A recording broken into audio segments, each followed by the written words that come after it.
26:1. Obsessed with the single flea. Some Ziphites came to Saul at Gibeah and said, "Did you know that David is hiding out on the Hakilah hill just opposite Jeshimon?" Saul was on his feet in a minute and on his way to the wilderness of Ziph, taking 3,000 of his best men, the pick of the crop, to hunt for David in that wild desert. He camped just off the road at the Hakilah hill opposite Jeshimon. David, still out in the back country, knew Saul had come after him. He sent scouts to determine his precise location. Then David set out and came to the place where Saul had set up camp and saw for himself where Saul and Abner, son of Ner, his general, were staying. Saul was safely inside the camp, encircled by the army. Taking charge, David spoke to Ahimelech the Hittite and to Abishai, son of Zeruiah, Joab's brother, "Who will go down with me and enter Saul's camp?" Abishai whispered, "I'll go with you." So David and Abishai entered the encampment by night, and there he was, Saul, stretched out asleep at the center of the camp, his spear stuck in the ground near his head, with Abner and the troops sound asleep on all sides.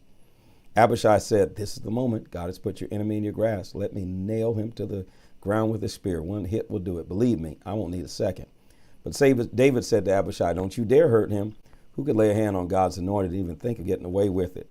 He went on, "As God lives, either God will strike him or his time will come and he'll die in bed or he'll fall in battle. But God forbid that I should lay a finger on God's anointed. Now grab the spear at his head and the water jug and let's get out of here." David took the spear and the water jug that were right beside Saul's head, and they slipped away. Not a soul saw, not a soul knew. No one woke up. They all slept through the whole thing. A blanket of deep sleep from God had fallen on them. Wow, I think we got the message. Not a soul saw, no one woke up. They all slept through the whole thing. A blanket of deep sleep fell from God had fallen on them. Then David went across the opposite hill and stood far away on top of the mountain. With a safe distance between them, he shouted across to the army and Abner, son of Ner, "Hey, Abner, how long do I have to wait for you to wake up and answer me?" Abner said, "Who's calling?" "Aren't you in charge there?" said David. "Why aren't you minding the store? Why weren't you standing guard over your master, the king, when a soldier came to kill the king, your master? Bad form. As God lives, your life should be forfeit, you and the entire bodyguard. Look what I have, the king's spear and water jug that were right beside his head." By now, Saul had recognized David's voice and said, "Is that you, my son David?" That man's crazy. Saul had to be crazy. David said, "Yes, it's me, O king, my master. Why are you after me, hunting me down? What have I done? What crime have I committed? Oh, my master, my king, listen to this from your servant. If God has stirred you up against me, then I gladly offer my life as a sacrifice. But if it's men who have done it, let them be banished from God's presence. They expel me from my rightful place in God's heritage, sneering, 'Out of here, go get a job with some other God.' But you're not getting rid of me that easily. You'll not separate me from God in life or death." That's the absurdity. The king of Israel, obsessed with a single flea, hunting me down, a mere partridge out in the hills. Saul confessed, "I have sinned. Oh, come back, my dear son David. I won't hurt you anymore. You honored me this day, treating my life as most precious, and I've acted the fool, a moral dunce, a real clown." David answered, "See what I have here, the king's spear. Let one of your servants come and get it. It's God's business to decide what to do with each of us in regard to what's right and who's loyal. God put your life in my hands today, but I wasn't willing to lift a finger against God's anointed. Just as I honored your life today, may God honor my life and rescue me from all trouble." Saul said to David, "Bless you, dear son David. Yes, do what you have to do, and yes, succeed in all you attempt." And David went on his way, and Saul went home. 1 Samuel 27. David thought to himself, sooner or later, Saul's going to get me. The best thing I can do is escape to Philistine country. Saul will count me a lost cause and quit hunting me down in every nook and cranny of Israel. I'll be out of his reach for good. So David left, and his 600 men went to Achish, son of Moab, king of Gath. They moved in and settled down in Gath with Achish. Each man brought his household. David brought his 2 wives, Ahinoam of Jezreel and Abigail, widow of Nabal of Carmel. When Saul was told that David had escaped to Gath, he called off the hunt. Then David said to Achish, "If it's agreeable with you, assign me a place in one of the rural villages. Doesn't seem right that I, your mere servant, should be taking up space in the royal city." So Achish assigned him to Ziklag. This is how Ziklag got to be what it is now, a city of the kings of Judah. David lived in Philistine country a year and 4 months. From time to time, David and his men raided the Gershurites, the Girzites, and the Amalekites. These people were long-time inhabitants of the land stretching toward Shur and on to Egypt. When David raided an area, he left no one alive, neither man or woman, but took everything else: sheep, cattle, donkeys, camels, clothing, the works. Then he returned to Achish. Achish would ask, "And whom did you raid today?" David would tell him, "Oh, the Negev of Judah, or the Negev of Jerahmeel, or the Negev of the Kenites." He never left a single person alive lest one show up in Gath and report what David had really been doing. This is the way David operated all the time. He lived in Philistine country. Deceiver. Achish came to trust David completely. He thought, he's made himself so repugnant to his people that he'll be in my camp forever. 1 Samuel 28. During this time, the Philistines mustered their troops to make war on Israel. Achish said to David, you can count on this. You're marching with my troops, you and your men. And David said, good. Now you see for yourself what I can do. Great, said Achish. I'm making you my personal bodyguard for life. Saul prayed, but God didn't answer. Samuel was now dead. All Israel had mourned his death and buried him in Ramah, his hometown. Saul had long since cleaned out all those who held seances with the dead. They didn't really say too much about Samuel's death. The Philistines had mustered their troops and camped at Shunem. Saul had assembled all Israel and camped at Gilboa. But when Saul saw the Philistines' troops, he shook in his boots, scared to death. Saul prayed to God, but God didn't answer, neither by dream, nor by sign, nor by prophet. So Saul ordered his officials, find me someone who can call up spirits, so I may go and seek counsel from those spirits. His servant says, there's a witch at Endor. Saul disguised himself by putting on different clothes, and taking 2 men with him, he went under the cover of night to the woman and said, I want you to consult a ghost for me. Call up the person I name. The woman said, just hold on now. You know what Saul did, how he swept the country clean of mediums. Why are you trying to trap me and get me killed? Saul swore solemnly, as God lives, you won't get in trouble for this. The woman said, so whom do you want me to bring up? Samuel, bring me Samuel. When the woman saw Samuel, she cried out loudly to Saul, why did you lie to me? You're Saul. The king told her, you have nothing to fear, but what do you see? I see a spirit ascending from the underground. And what does he look like? Saul asked. An old man ascending, robed like a priest. Saul knew it was Samuel. He fell on his face to the ground and worshiped. Samuel said to Saul, why have you disturbed me by calling me up? Because I'm in deep trouble, said Saul. The Philistines are making war against me, and God has deserted me. He doesn't answer me anymore, either by prophet or by dreaming, so I'm calling on you to tell me what to do. Why ask me, said Samuel. God has turned away from you, is now on the side of your neighbor. God has done exactly what he told you through me. Ripped the kingdom right out of your hands and given it to your neighbor. It's because you did not obey God. You refused to carry out his seething judgment on Amalek, that God does to you what he's doing today. Worse yet, God is turning Israel along with you over to the Philistines. Tomorrow you and your sons will be with me. And yes, indeed, God has given Israel's army up to the Philistines. Saul dropped to the ground, fell like a tree, terrified by Samuel's words. There wasn't an ounce of strength left in him. He'd eaten nothing all day and all night. The woman, realizing that he was in deep shock, said to him, listen to me. I did what you asked me to do. I put my life in your hands in doing it. I carried out your instructions to the letter. It's your turn to do what I tell you. Let me give you some food. Eat it. It will give you strength so you can get on your way. He refused. I'm not eating anything. When his servants joined the woman in urging, he gave in to their pleas, picked himself off the ground, and sat on the bed. The woman moved swiftly. She butchered a grain-fed calf she had, took some flour, kneaded it, and baked some flatbread. Then she served it up for Saul and his servants. After dining handsomely, they got up from the table and were on their way that night. 1 Samuel chapter 29. The Philistines mustered all their troops at Aphek. Meanwhile, Israel had made camp at the spring of Jezreel.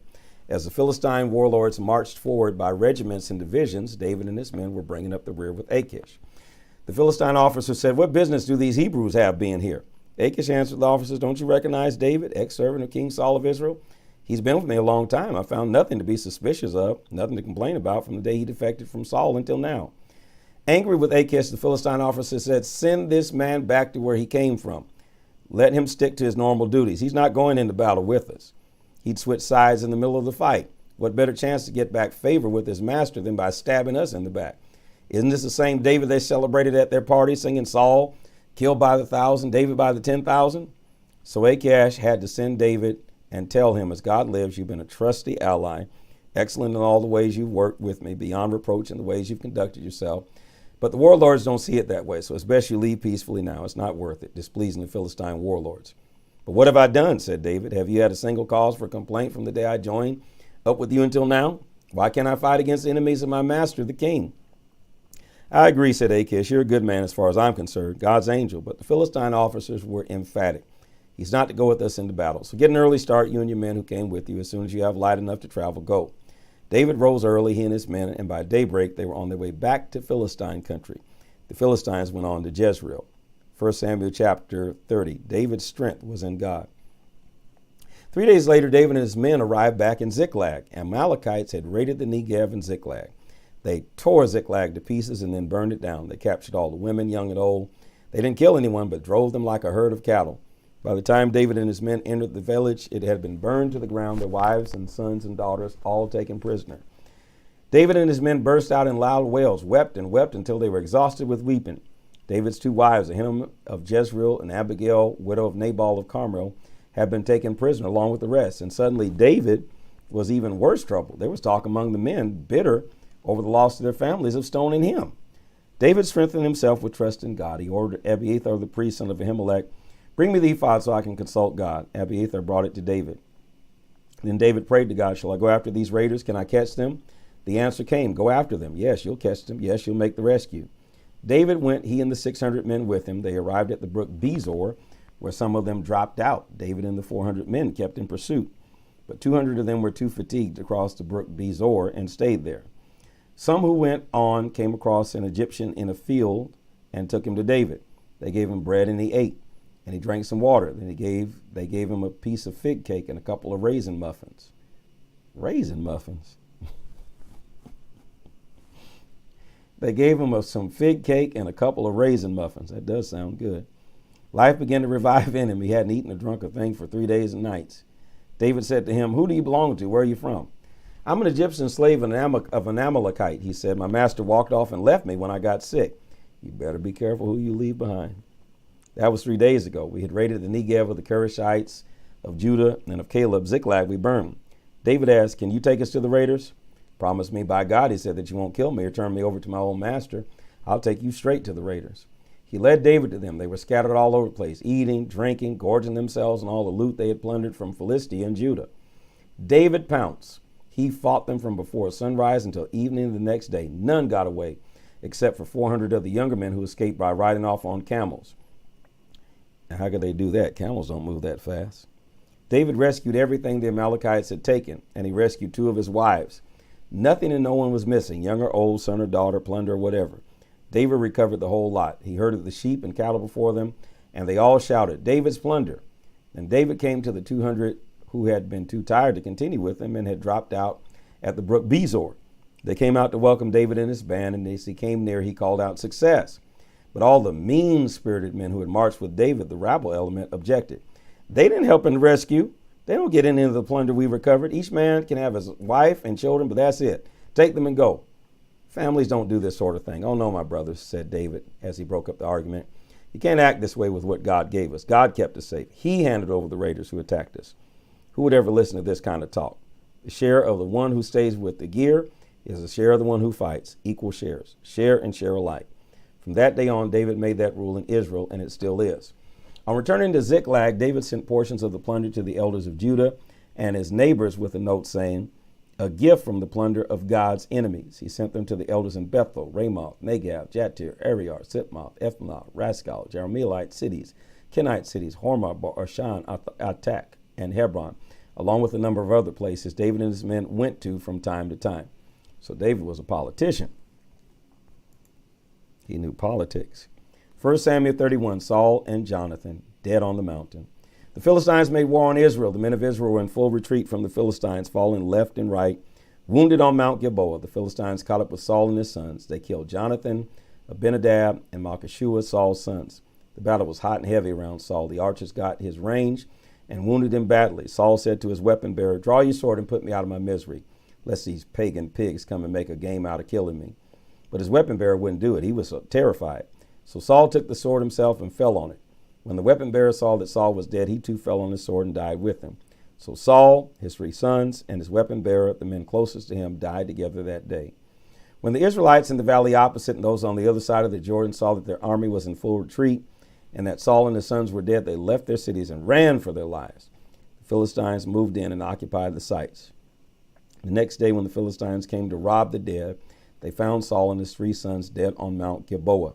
They cut off Saul's head and stripped off his armor. Then they spread the good news all through Philistine country in the shrines of their idols and among the people. They displayed his armor in the shrine of the Ashtoreth. They nailed his corpse to the wall at Bethshan. The people of Jabesh Gilead heard what the Philistines had done to Saul. Their valiant men sprang into action. They traveled all night, took the corpses of Saul and his 3 sons from the wall at Bethshan, and carried them back to Jabesh, and burned off the flesh. Then they buried the bones under the tamarisk tree in Jabesh, and fasted in mourning for 7 days. This is the word of the Lord.